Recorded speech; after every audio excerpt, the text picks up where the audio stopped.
자, 구약성경 1096페이지 예레미야서 28장의 말씀을 볼 차례입니다. 예레미야서 28장 1절에서 4절까지의 말씀, 그리고 15절에서 17절까지의 말씀, 이렇게 두 부분을 보도록 하겠습니다.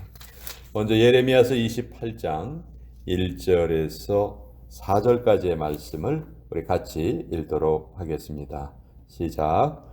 그해 곧 유다 왕 시드기야가 다스리기 시작한 지 4년 다섯째 달 기브온 아술의 아들 선지자 하나냐가 여호와의 성전에서 제사장들과 모든 백성이 보는 앞에서 내게 말하여 이르되, 만군의 여호와 이스라엘의 하나님이 이같이 일러 말씀하시기를, 내가 바벨론의 왕의 멍에를 꺾었느니라.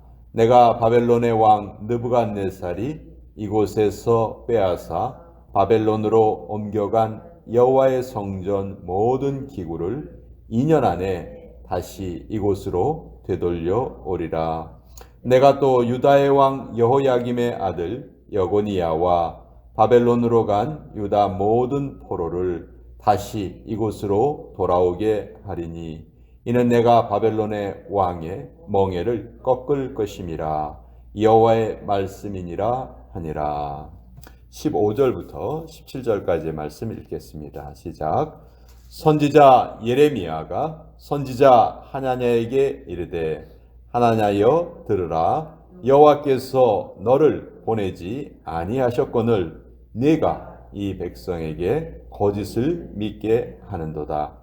그러므로 여호와께서 이와 같이 말씀하시되, 내가 너를 지면에서 제하리니 내가 여호와께 패역한 말을 하였음이라. 내가 금년에 죽으리라 하셨느니라 하더니 선지자 하나냐가 그해 7째 달에 죽었더라. 하나님의 말씀입니다. 아멘.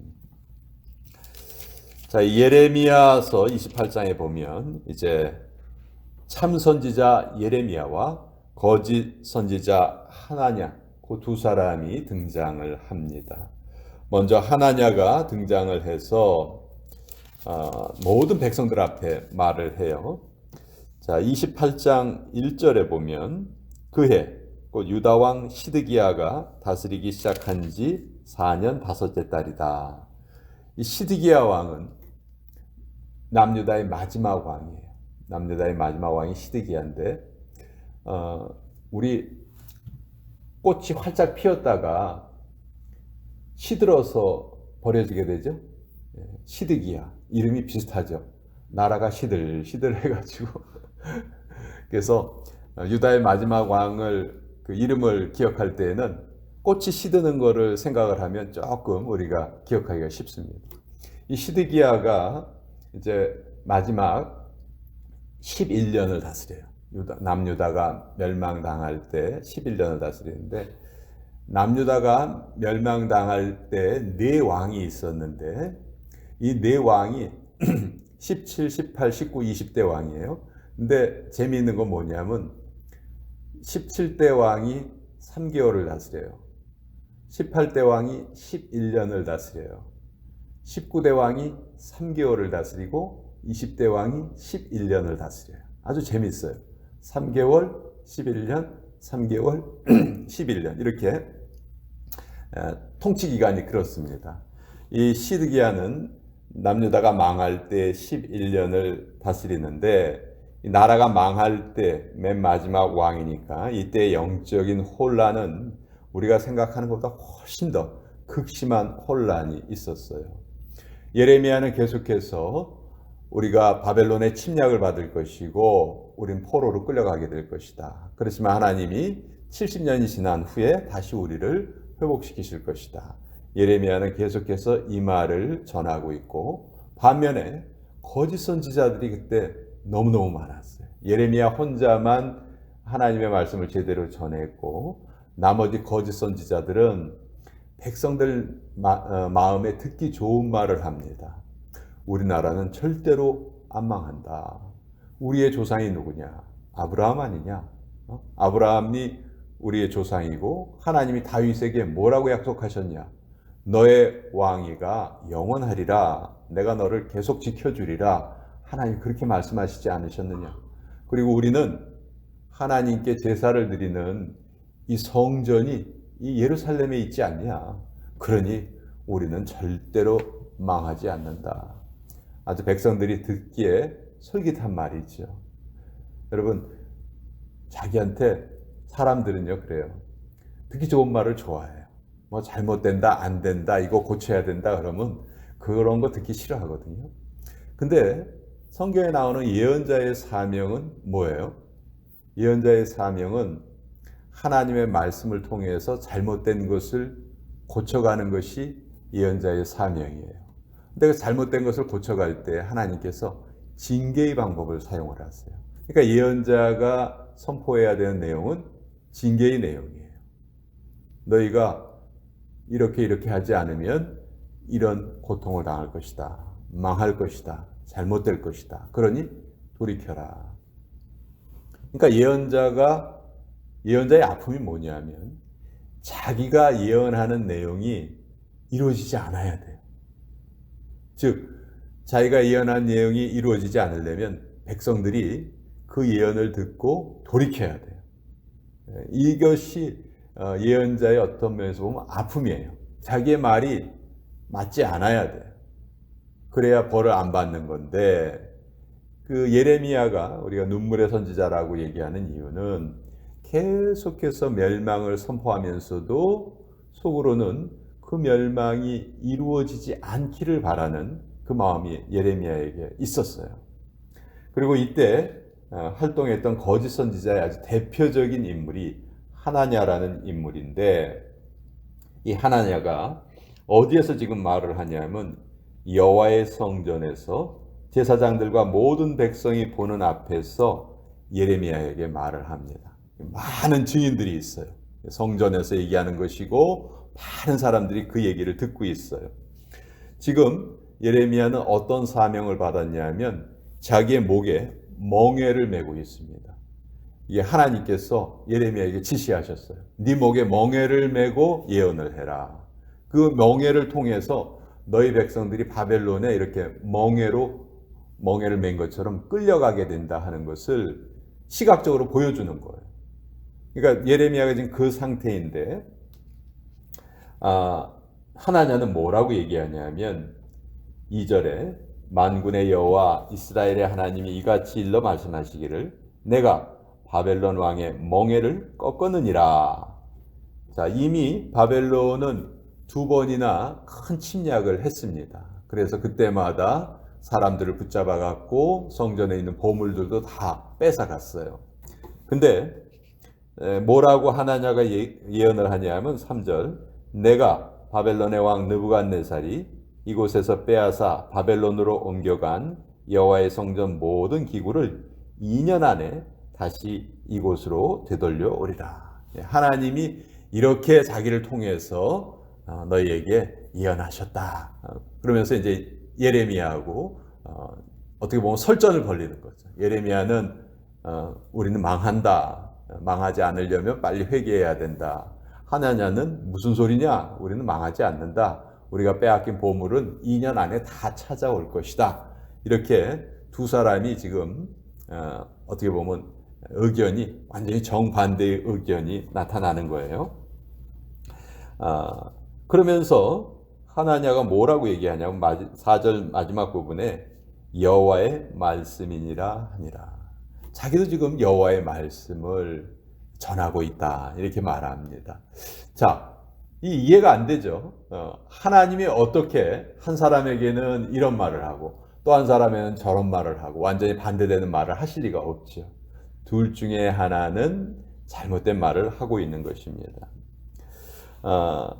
그랬더니 6절에 선지자 예레미야가 말하니라 아멘 여호와는 이같이 하옵소서. 지금 예레미야가 하나냐의 이 말에 아멘이라고 대답한 건 뭐냐면 아까 말씀드린 것처럼 예언자의 아픔이에요. 예언자는 자기의 예언이 이루어지지 않기를 바라요. 자기의 예언은 나라가 망하는 건데 그 예언이 이루어지지 않기를 바라는 것이 예레미야의 마음이거든요. 지금 하나냐는 나라가 망하지 않는다 이렇게 얘기하니까 예레미야가 자기의 마음을 표현합니다. 그래? 나도 그러기를 원해. 정말 나도 그러기를 원해. 그러나 하나님은 나에게 네가 전하는 말과는 전혀 다른 말을 하셨어. 그러니 우리 너의 말과 나의 말이 둘 중에서 어느 것이 옳은 말인지 우리 한번 판단을 해보자. 그러면서 이제 예레미야가 15절에 우리가 읽은 부분에 보면 하나냐를 책망을 하죠. 하나님께서 너를 보내지 않으셨는데 네가 어찌하여 거짓을 말하느냐. 너는 이런 거짓을 말해서 백성들을 미혹시켰기 때문에 이제 하나님의 벌을 받게 될 것이다. 너는 이제 올해 안에 죽을 것이다. 올해 죽을 것이다. 그리고 17절에 선지자 하나냐가 그의 7째 달에 죽었더라. 자, 우리가 살아가는 이 시대도 상반되는 말이 들려와요. 하나님이 계신다. 하나님은 살아 역사하신다. 하나님이 어디 있냐? 하나님은 안 계신다. 우리는 그저 우리 뜻대로 살아가면 된다. 완전히 정반대의 말이 우리 주변에서 들려옵니다. 자, 이런 상황에서 우리는 어떤 것을 보고 무엇을 보고 판단할 것인가? 참 선지자의 작용은 딱 한 가지밖에 없습니다. 예언의 성취예요. 그 예언의 성취가 이루어지면 그가 참 선지자예요. 신명기 18장 20절에 모세가 이런 말을 남겼습니다. 만일 어떤 선지자가 내가 전하라고 명령하지 아니한 말을 제 마음대로 내 이름으로 전하든지 다른 신들의 이름으로 말하면 그 선지자는 죽임을 당하리라 하셨느니라. 그러니까 하나님께서 보내지도 않은 선지자가 마치 자기가 하나님께 보냄을 받은 것처럼 하나님의 이름을 들먹이면서 거짓을 말할 때 하나님께서는 그를 벌하시겠다. 그때 백성들이 묻습니다. 내가 마음속으로 이르기를 그 말이 여호와께서 이르신 말씀인지 우리가 어떻게 알리요? 백성들이 묻는 거예요. 이 사람도 선지자라고 그러고 저 사람도 선지자라고 그러고 서로 다른 말을 할 때 어떤 말이 맞는 건지 우리가 어떻게 알겠습니까? 그때 신명기 18장 22절에 만일 선지자가 있어 여호와의 이름으로 말한 일에 증언도 없고 성취함도 없으면 이는 여호와께서 말씀하신 것이 아니요 그 선지자가 제 마음대로 한 말이니 너는 그를 두려워하지 말지니라. 분명히 하나님의 말씀이라고 선포했는데 그 말이 이루어지지 않는다면 그건 하나님의 말씀이 아닌 것이죠. 하나님의 말씀은 반드시 성취가 되는데 어떤 선지자가 이건 하나님의 말씀이 이렇게 말씀하셨다라고 했는데 그것이 이루어지지 않는다면 그 선지자는 거짓 선지자라는 것이죠. 그러니까 결국 참 선지자와 거짓 선지자를 판단하는 기준은 그 예언이 이루어지는가 이루어지지 않는가 그걸 보면 알 수 있는 거죠. 자, 우리 예레미야의 예언과 하나냐의 예언을 비교해 봅시다. 실제로 무엇이 이루어졌나요? 예레미야의 예언이 그대로 이루어졌습니다. 하나냐가 하는 말은 당장 듣기에는 달콤하고 기분이 좋았어요. 우리 안 망해, 걱정하지 마. 그렇지만 그 예언은 이루어지지 않았습니다. 그러니까 여기에서 어느 예언자가 참 예언자인지 우리가 알 수가 있는 것이죠. 오늘날도 마찬가지입니다. 우리는 정말 이 상반된 그 메시지 속에서 살아가요. 어떤 것이 우리가 선택해야 되고 따라야 될 것인가? 그것이 성취되는가 아닌가를 보면 됩니다. 이 성경에는 수없이 많은 예언이 기록되어 있습니다. 그리고 그 수없이 많은 예언 중에서 이루어지지 않은 것이 없어요. 딱 한 가지가 아직 이루어지지 않은 것이 있죠. 그것은 예수님께서 이 땅에 다시 오신다는 그 한 가지 예언이에요. 그거 말고는 성경에 기록된 것이 이루어지지 않은 것이 없습니다. 그러면 우리가 무엇을 따라야 할까요? 그 말이 증언도 없고 이루어지지 않았다면 우리는 이건 믿을 필요 없죠. 그렇죠? 근데 그 말이 진실로 이루어졌고 또 계속해서 그것이 우리에게 보여진다면 우리는 성경 말씀을 믿어야만 하는 것이죠. 또 성경 말씀을 믿을 때에도 딱 기록된 그 이상 넘어가면 안 됩니다. 고린도전서 4장 6절에 기록된 말씀 밖에 넘어가지 말아라. 내 마음대로 막 이걸 이렇게 저렇게 상상하고 그럴 이유가 없는 것이죠.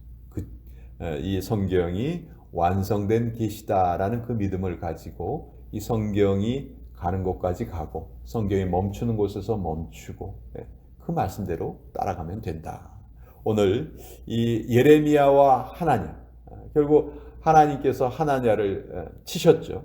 예레미야 예언 그대로 됐습니다. 그러니까 참 선지자가 누구인지를 하나님께서 다시 한번 우리에게 밝혀주신 그 내용 우리 같이 한번 살펴보았습니다.